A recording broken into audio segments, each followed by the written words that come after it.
سەرۆکی ڕەوتی حیکمە داوا دەکات پەلە بکرێت لە پێگەنانی حکوومەتی عێراق و لایەنەکان پابەندی وادە دەستووریەکان ببن. عەمار حەکیم سەرۆکی ڕەوتی حیکمەی نیشتمانی لە میانی وتارێکدا بە بۆنەی ڕۆژی شەهیدی عێراق داوای کرد پرۆسەی پێگەنانی حکوومەت خێرا بکرێت و هەمووان پابەندی وادە دەستووریەکان بن.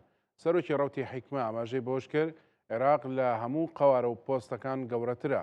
جەختیشی لە پێویستی پاراستنی شکۆی دەوڵەت کردەوە لە ڕێگەی چەسپاندنی یاسا و هێشتنەوەی چەک تەنها لە دەستی دەوڵەتدا.